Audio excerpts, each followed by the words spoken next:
So if that first video made sense to you, here's about a million more ways that we could start integrating those approach notes and the enclosures that we've just looked at into sort of larger pieces of jazz language. The first thing we're going to do is to take exercise 4 that we've just played and just add one note to the end of it. So as you remember, exercise 4 was the idea of approaching the third of a G minor chord from a semitone above, a scale tone above and a semitone below. And now what we're going to do is simply skip downwards to the next available note in the G minor arpeggio because we want a G minor chord. So that's going to go scale tone above, semitone below, target note, which is the third, skipping down to the root, which is the next available note downwards in a G minor arpeggio. And we start to get these wonderful sort of zigzaggy, snaky lines that still outline the chords very explicitly. If I do that through the whole.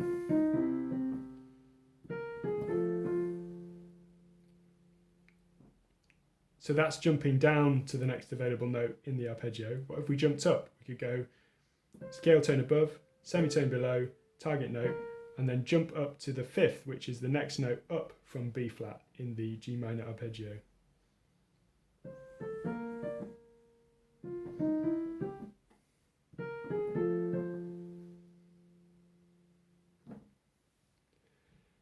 If we can do that, we can do both of those, but using our opposite enclosure, the other enclosure. So rather than approaching from above then below, we can approach our B flat from a semitone below, a scale tone above, our target note, and then skipping down to the next available note in the arpeggio.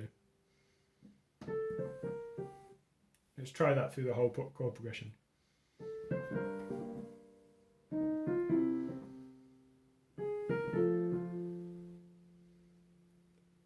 That's exercise 7 on the sheet. Exercise 8 is self-explanatory. I'm not going to play it. It's just the same thing, but we're going to skipping up to the next available note. So there's one little idea. Next little idea. What about instead of approaching the third, we could approach a different note. Let's say the fifth. The fifth of G minor is a D. So what if we approach that from a scale tone above and a semitone below? And then we could do the same thing on the fifth of a C chord, of the C7 chord, which is a G, and the same thing to the fifth of a F chord, which is a C, and play through the same progression like so. 1, 2, 3, 2, 3, 2, 3. That's exercise 9 on the sheet. But you could also you could apply that to any of the notes in the chord.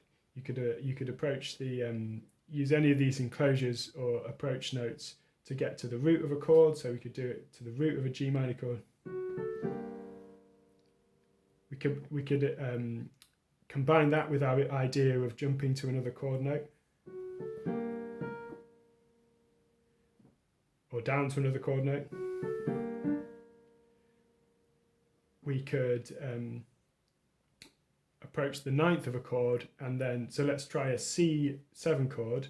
We're going to approach the ninth from below, then above, and then we're going to jump down to the next available note. 1, 2, 3.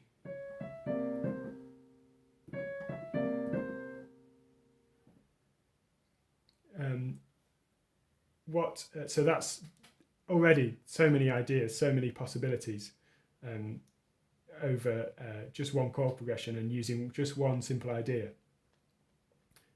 More ideas. We could change the rhythm of what we're playing.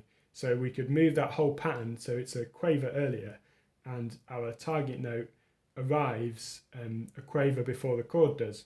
So I've written this out. This is exercise 10, and it's just over the C7 to F major transition. So we're going to be approaching the third of F major from above, from a scale tone above and a semitone below.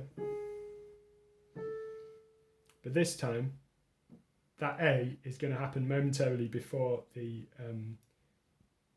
before the chord does. So 1, 2, 3. 1, 2, 3. 1, 1, 2, 3. 2, 3. I've labelled that one anticipate change because change is the only constant, and so we should always anticipate it. Next one, if we can do that, obviously we could delay that change, so we could move the whole pattern, we could move the same pattern so that it's a quaver later instead of a quaver earlier. So that could go something like this. This is exercise 11. 1, 2, 3. Sorry, 1, 2, 1, 2, 3, 4.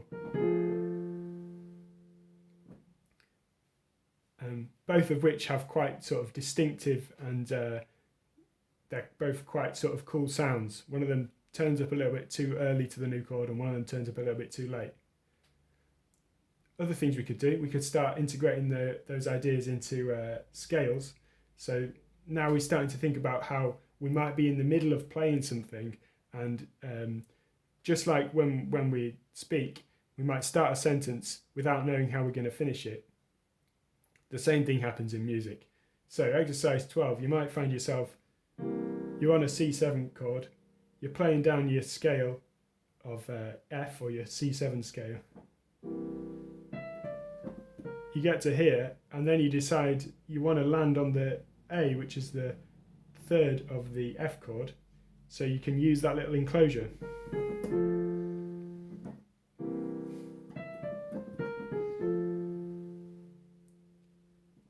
Exercise 13, you might be going up your C7 scale and decide that you want to hit that A again, but you've still got a whole beat to get there. So how are you going to delay getting to the A before the F chord? Well, just use one of your little one of your little enclosures. Exercise 13.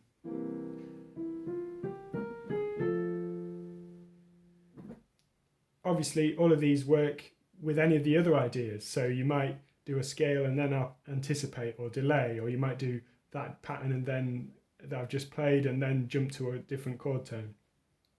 You might be playing an arpeggio over your C7 chord. Exercise 14. Sorry. So here we're just in the middle of playing a C7 arpeggio. We get to here and decide we want to hit that A on the F chord, on the upcoming F chord, so we can use our enclosure. Or you might be going up a arpeggio.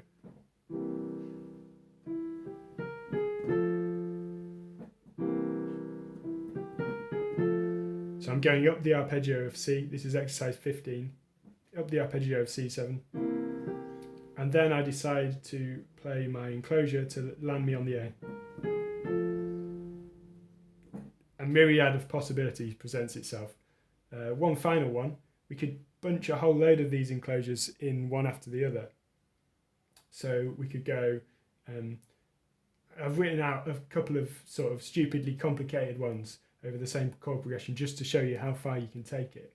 So over the C7 to F transition, this is exercise 16.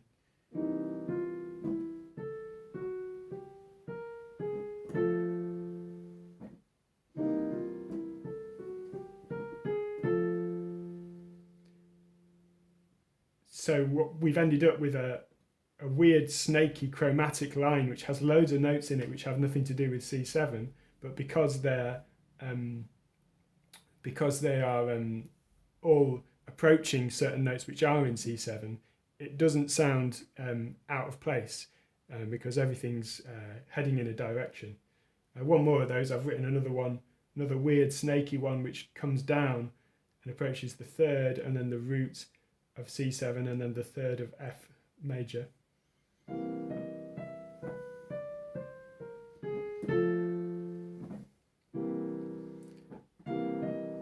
Sorry.